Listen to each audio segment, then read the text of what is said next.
मेरी जवान बेटी की हालत खराब होने लगी। वो कुछ बोलती नहीं और रात को जल्दी ही कमरे में घुसकर दरवाजा अंदर से बंद कर लेती थी। बेटी को पूछती तो वो कुछ ना बताती। फिर एक दिन मैं अपनी बेटी के कमरे में छुप गई। रात को जब उसने कुंडी लगाकर अपने कपड़े उतारे तो मेरे कदमों तले से जान निकल गई।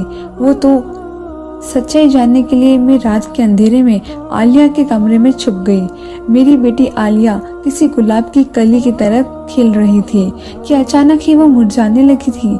आलिया जवानी की सीढ़ियां चढ़ रही थी और ऐसे में कोई भी माँ अपनी औलाद को लेकर बहुत ज्यादा फिक्रमंद रहती है। और जब मैंने आलिया का इस कदर बदला हुआ रवैया महसूस किया तो सच्चाई जानने के लिए मुझे ये कदम उठाना पड़ा। मुझे आलिया के कमरे में छुपे हुए कुछ ही देर गुजरी थी कि जब आलिया ने कमरे का दरवाजा बंद किया और कुंडी लगाने के बाद अपने कपड़े उतार दिए। उसके बाद आलिया ने अपने मोबाइल फोन को उठाया और जो मैंने देखा वो मेरी जान ही निकाल दिए। मेरी जवान बेटी की हालत दिन ब दिन अजीब होती जा रही थी। ऐसा लगता था जैसे उसे किसी की नजर लग गई हो।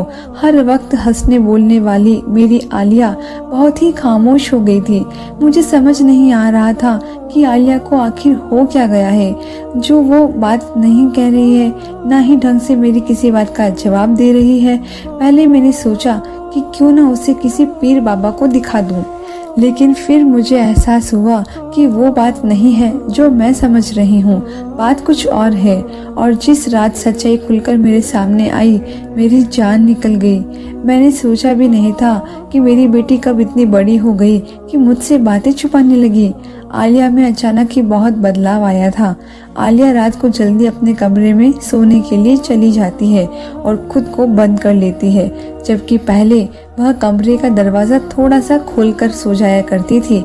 हमारे घर में मेरे और उसके अलावा था ही कौन। हाँ, कुछ दिन पहले मैंने ऊपर वाली मंजिल के कमरे में एक किराएदार को रखा था क्योंकि हमारा गुजर बसर मुश्किल से हो रहा था। वो एक बहुत ही अच्छा और नेक लड़का था। उसका आना जाना भी हमारे ही दरवाजे से था क्योंकि घर में एक ही रास्ता था। लेकिन मुझे बहुत अच्छा लगा, इसलिए मुझे कभी उससे परेशानी नहीं हुई। वो मुझे खाला कहता था और आलिया को अपनी छोटी बहन मानता था। लेकिन पिछले कुछ दिनों से आलिया को लेकर मैं बहुत ज़्यादा परेशान हो चुकी थी। वो इस कदर खामोश हो गई कि मुझे समझ नहीं आता था कि उसे क्या हो गया है। पहले तो मैं जैसे ही फैक्ट्री से आती वो मेरे आगे बैठकर अपने दिन भर की दास्तां सुनाती। मेरे पीछे घर में एक पत्ता भी हिलता तो आलिया मुझे उसकी खबर जरूर देती। उसकी कोई सहेली नहीं थी, उसके लिए जो कुछ भी थी वो उसकी माँ थी। लेकिन अब मैं जब भी घर आती तो आलिया का रवैया कुछ अलग सा लगता और खाना खाने के बाद वो जल्दी अपने कमरे में जाकर दरवाजा बंद करके सो जाती। उसके चेहरे पर मुझे अजीब सा खौफ महसूस होने लगा था। आलिया के पापा के इस दुनिया से जाने के बाद मैंने आलिया को अपनी पलकों पर बिठाकर रखा था और उसे कभी किसी चीज की कमी नहीं होने दी। मैंने उसकी हर ख्वाहिश को उसके मुंह से निकलने से पहले ही पूरा किया था। आलिया के पापा मरने से पहले मेरे नाम ये घर कर गए थे, जिसमें नीचे 2 कमरे और एक हॉल था, जबकि ऊपर वाली मंजिल पर एक छोटा सा कमरा बना हुआ था। और अब मैंने पहली दफा उस कमरे को किराए पर चढ़ाया था। जिस लड़के को मैंने किराए पर रखा था वो किसी दूसरे शहर से यहाँ नौकरी की वजह से आया था और वो सुबह होते ही मेरे साथ ही घर से निकल जाता था और आलिया सारे दिन घर में अकेले ही होती।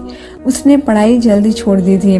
उसे पढ़ाई में कोई दिलचस्पी नहीं थी और उसके जिम्मे घर के कामकाज भी थे, क्योंकि मैंने तो आलिया के अब्बा के इंतकाल के बाद से ही एक फैक्ट्री में नौकरी कर ली थी। अखलाक को किराए पर रखते वक्त मुझे इस बात का सुकून था कि वो मेरे साथ ही नौकरी के लिए निकल जाता है और शाम ढलते ही वापस आता है। लेकिन अब फैक्ट्री की छुट्टी के बाद मैं जब घर आती तो कभी कभी वो मुझसे पहले आया होता। उसका नाम अखलाक था और उसे देखकर मुझे यकीन हो चला कि उसका ताल्लुक किसी अच्छे खानदान से है। इसलिए मैंने भी उसे अपने घर में रख लिया था क्योंकि मुझे पैसों की ज़रूरत थी। आलिया जवान हो रही थी।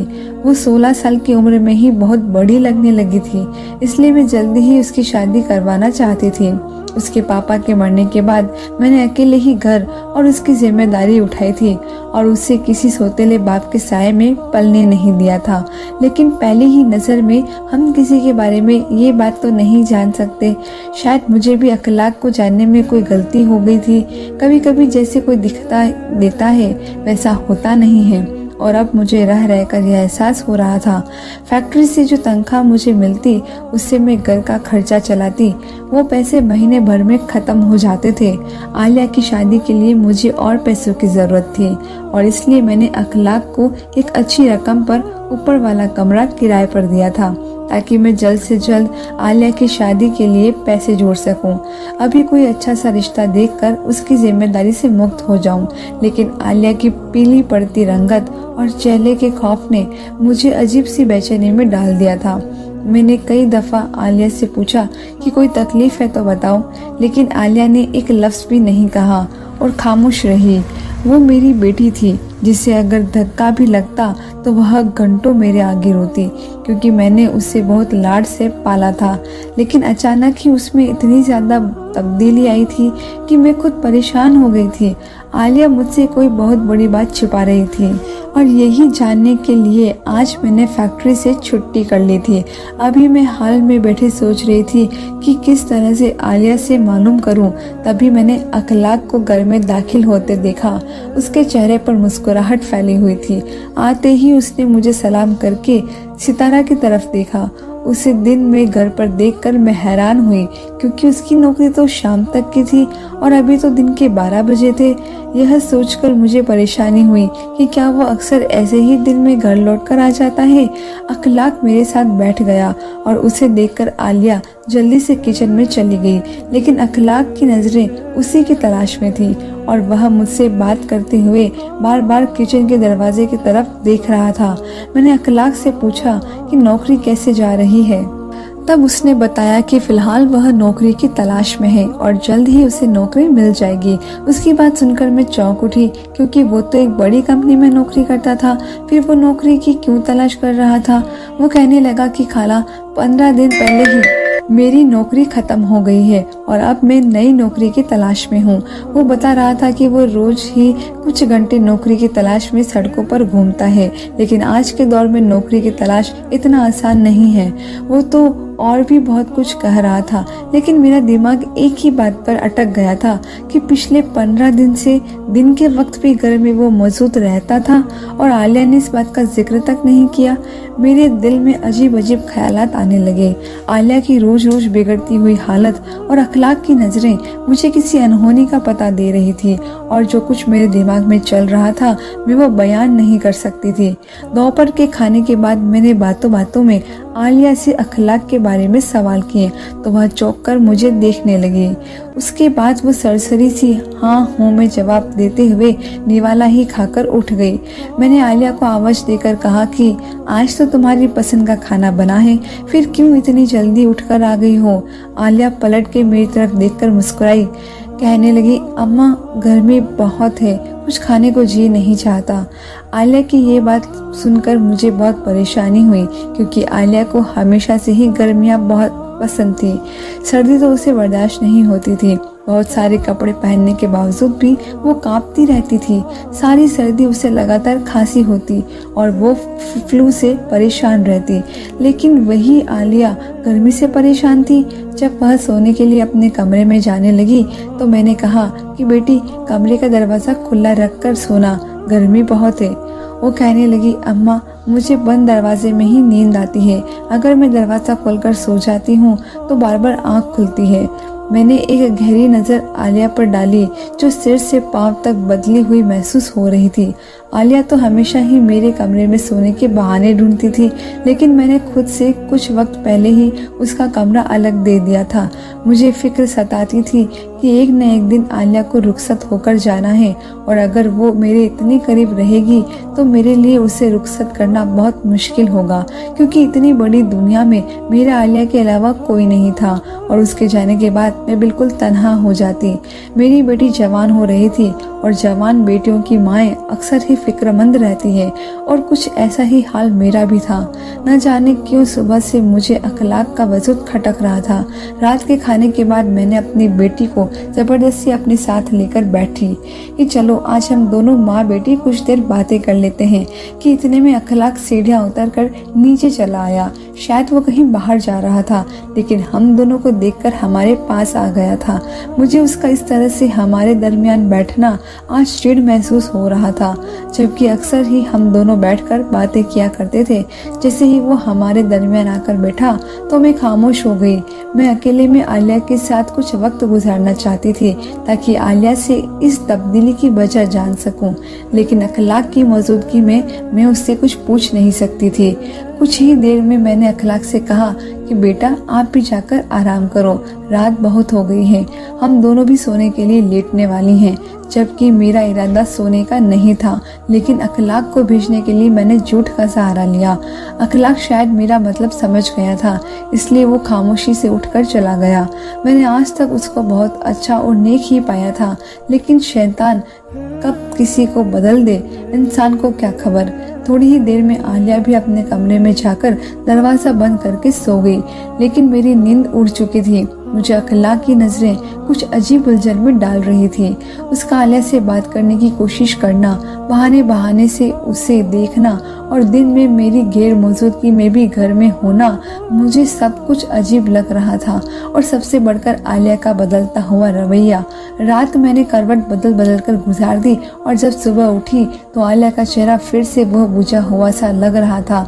ऐसा लगता था जैसे वो रात भर सोई नहीं है। मैं फैक्ट्री से इतनी ज्यादा छुट्टियां नहीं कर सकती थी, इसलिए मजबूरन मुझे आलिया को घर छोड़कर जाना पड़ा। लेकिन मेरा सारा ध्यान उसी में अटका रहा और मैं अपना काम भी सही तरीके से ना कर सकी। बहुत मुश्किल से जैसे तैसे मैंने आधे दिन गुजारा, लेकिन आलिया को लेकर मेरे दिमाग में अजीब से ख्याल आ रहे थे। इसलिए मैंने आधी छुट्टी ले ली और घर वापस आ गई। घर के दरवाजे की चाबी मेरे पास हमेशा रहा करती थी। मैंने सोचा कि आलिया काम में मसरूफ होगी, इसलिए खुद दरवाज़ा खोलकर अंदर आ गई। लेकिन यह देखकर मेरी हैरत की इम्तिहान न रही कि अखलाक आलिया के पास खड़ा कुछ बात करने में मशरूफ था। उन दोनों को एक साथ देखकर मेरे तन बदन में आग लग गई। यकीनन आलिया और अखलाक मिलकर कुछ ऐसा किया कि जिसकी वजह से आलिया के चेहरे का रंग फीका पड़ गया है। आलिया की खूबसूरती, जवानी और हुस्न देखकर अखलाक ने उसके साथ कुछ ऐसा वैसा ना कर दिया हो, ये ख्याल आते ही मेरे अंदर बेचैनी की लहर दौड़ पड़ी। मैंने दिल में इरादा कर लिया कि मैं अखलाक को फौरन ही चलता कर दूंगी और अब कोई नया किराएदार नहीं रखूंगी। अपनी बेटी की खामोशी के पीछे यकीनन कोई बहुत बड़ी बात छुपी हुई है और अब मुझे इस वजह को जानना था। और मुझे अंदाज़ा था कि यह वजह कहीं ना कहीं अखलाक ही है, क्योंकि अखलाक के इस घर में आने से पहले आलिया एक आम जिंदगी गुजार रही थी। वो यहाँ से वहाँ उछल कूद करती और हंसती मुस्कुराती रहती थी। रात जैसे ही आलिया अपने कमरे में सोने के लिए जाने लगी तो मैंने उससे कहा कि मैं सोने के लिए अपने कमरे में जा रही हूँ आलिया, तुम एक बार घर के दरवाजे को अच्छी तरह चेक कर लिख के आ जाओ। और मैं खुद भागकर उसके कमरे में जाकर छुप गई। आलिया शायद यही समझ रही थी कि मैं अपने कमरे में चली गई हूँ, इसलिए वो अपने कमरे में दाखिल हुई और उसने फौरन ही दरवाजे की कुंडी लगा दी। मुझे समझ नहीं आ रहा था कि घर में सिर्फ हम दोनों माँ बेटी ही मौजूद है। ऐसे में उसे कमरे के दरवाजे की कुंडी लगाने की क्या जरूरत आ गई। उसके बाद जैसे ही उसने कपड़े उतारे तो मेरी जान निकल गई, क्योंकि न जाने सितारा कपड़े क्यों उतार रही थी। कहीं अखलाक कमरे में तो नहीं है। मुझे लग रहा था कि मेरी जवान बेटी किसी गलत चक्कर में पड़ गई है और मेरी गैर मौजूदगी में उसने कुछ ऐसा कर दिया जिससे मुझे शर्मिंदगी का सामना करना पड़ेगा। मैंने जल्दी से सारे कमरे में नजर दौड़ाई, लेकिन मुझे कोई नजर नहीं आया। आलिया ने अपने पलंग पर पड़ा हुआ मोबाइल फोन उठाया तो मुझे लगा कि मेरे कदमों तले से जमीन निकल जाएगी, लेकिन आलिया ने अपने फोन का टॉर्च जलाया। कमरे में अंधेरा था और वो शायद कमरे की बत्ती नहीं जलाना चाहती थी। उसके बाद सितारा ने मोबाइल की टॉर्च की रोशनी में अपनी अलमारी में से एक गोल सी डिबिया निकाली और उसमें मौजूद क्रीम अपने जिस्म पर मलने लगी। बहुत गौर करने पर मैंने देखा कि उसके जिस्म पर जगह जगह छोटे छोटे सुर्ख छत्ते बने हुए हैं, जिन पर वो आहिस्ता से क्रीम लगा रही थी। अंधेरे की वजह से मुझे बिल्कुल सही से तो नहीं दिख रहा था, लेकिन मैं जान गई थी कि आलिया को कोई बीमारी हुई है और आलिया को शायद इन छत्तों में बहुत तकलीफ है, क्योंकि क्रीम लगाते हुए उसकी आंखों से आंसू बह रहे थे। उसकी तकलीफ देखकर मैं तड़प उठी। आलिया न जाने मुझसे कब से ये बात छुपा रही थी और जाने उसे कौन सी बीमारी हो गई थी जिसकी वजह से वो इस कदर तकलीफ में थी। मैंने जो अखलाक लेकर गलतफहमी का शिकार हो गई थी, मैंने एक दफ़ा बिना सोचा कि शायद आलिया से कोई तकलीफ में हो, लेकिन मैं अचानक ही पर्दे के पीछे से निकलकर आलिया के सामने आई तो वो मुझे देखते ही परेशान हो गई और अपने कपड़े पहनने लगी। मैंने उसका हाथ पकड़कर रोक लिया और कहा कि मुझे दिखाओ, यह तुम्हें क्या हो रहा है। मैं एकदम ही रोने लगी। वो कहने लगी, अम्मा मैं आपको ये बात बताना नहीं चाहती थी, लेकिन कुछ दिनों से मैं इस बीमारी से परेशान हूँ। मेरे पूरे जिस्म में बहुत तकलीफ है और जगह जगह सुर्ख रंग के छत्ते बन गए हैं। पहले मैंने सोचा कि बाद में आपको बता दूं, लेकिन फिर मुझे समझ आया कि आप मेरी बीमारी को लेकर बहुत ज़्यादा परेशान हो जाएंगी, तो हमारे पास इतने पैसे भी नहीं कि हम किसी अच्छे डॉक्टर को दिखा सके। मैं आपको परेशान नहीं करना चाहती थी, इसलिए मैंने आपसे ये बात छुपाई। लेकिन एक दिन जब अखलाक भाई सीढ़ियाँ उतर रहे थे तो उनकी नज़र मेरे हाथ पर पड़ी और देखते ही पूछने लगे कि आलिया ये क्या हो रहा है तुम्हें। मजबूरन मैंने उन्हें सब बता दिया कि मुझे इस तरह की कोई बीमारी हो रही है, लेकिन मैंने ये बात अम्मा को नहीं बताई। तो वो कहने लगे कि मेरी अम्मा को भी ये बीमारी हो जाती है, इसमें कोई बड़ी बात नहीं है, मैं तुम्हें इसकी दवा ला देता हूँ, तुम्हें 1 महीने के अंदर अंदर आराम आ जाएगा। आप सारा दिन फैक्ट्री में काम करती हैं और मैं ये नहीं चाहती थी कि आप मेरे ही बारे में सोचती रहे और परेशान रहे, इसलिए मैंने आपको ये बात नहीं बताई। मैं सारी रात नहीं सो पाती हूँ और तकलीफ से जागती रहती हूँ। पहले तो इससे कहीं ज़्यादा तकलीफ होती थी, लेकिन जब से मैंने अखलाक भाई का दिया हुआ मरहम लगाना शुरू किया है, इस तकलीफ में थोड़ी कमी आ गई है। मैं अखलाक को इस कदर गलत समझ रही थी कि वो मेरी बेटी का मसीहा निकला। मैंने आलिया को डांटकर कहा कि आइंदा मुझसे कोई बात नहीं छुपाना, क्योंकि पिछले 2 दिन से मैं तुम्हें लेकर बहुत परेशान रही हूँ। वो कहने लगी, अम्मा अब मैं बड़ी हो रही हूँ और मुझे एहसास है कि आपने मेरी खातिर कितनी कुर्बानियाँ दी हैं। पापा के मरने के बाद आपने दूसरी शादी नहीं की, क्योंकि आप मुझे सौतेले बाप के साये में नहीं देखना चाहती थी। मेरी खातिर आप हमेशा अपनी ख्वाहिशों को कुर्बान करती रही हैं और अपनी ज़रूरतों को मार मार कर मेरी ख्वाहिशों को पूरा करती रही। मैं जानती हूँ कि आपने अखलाक भाई को इसीलिए किराए पर रखा है ना, कि आप मेरी शादी के लिए पैसे जोड़ सके, इसलिए मैं आपको ज़्यादा परेशान नहीं करना चाहती थी। आलिया की बात सुनकर मैंने उसे गले से लगा लिया। मेरी बेटी को मेरी कितनी परवाह थी और मैं न जाने क्या क्या सोच रही थी।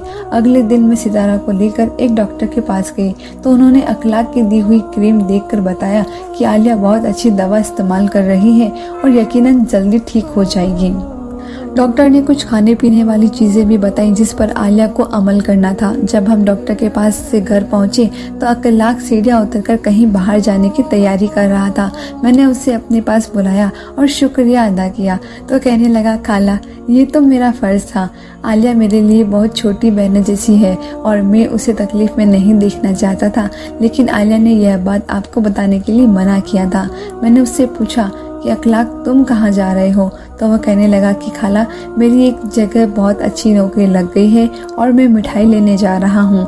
ये सुन के मुझे बहुत खुशी हुई और मैंने पूरे दिन से अखलाक को नौकरी की बधाई दी। वो वाकई एक नेक और अच्छा लड़का था जिसने मेरी गैर मौजूदगी में मेरी बेटी के साथ भलाई की थी। वो आलिया को वाकई अपनी छोटी बहन की तरह मानता था और उसने भाई होने का फ़र्ज़ निभाया भी था। शायद इसलिए उसकी आजमाइश का वक्त भी ख़त्म हो गया था और उसे नौकरी मिल गई थी। अच्छे लोगों के साथ हमेशा अच्छा होता है। मैंने खुदा का लाख लाख शुक्र अदा किया कि मैंने अपनी बेटी या अखलाक के साथ कोई ऐसी बात नहीं की कि जिसकी वजह से मुझे उन दोनों के आगे शर्मिंदगी का सामना करना पड़ता। 1 महीने के बाद ही आलिया की तकलीफ और बीमारी दोनों खत्म हो गए और वो पहले की तरह घर में उछलती फिर रही थी और मैंने सुकून का सांस लिया था। माँ अपनी बेटियों को हंसता मुस्कुराता देखकर ही जीती है। आलिया को हंसता मुस्कुराता देख मुझे नई जिंदगी मिल गई थी। धन्यवाद दोस्तों।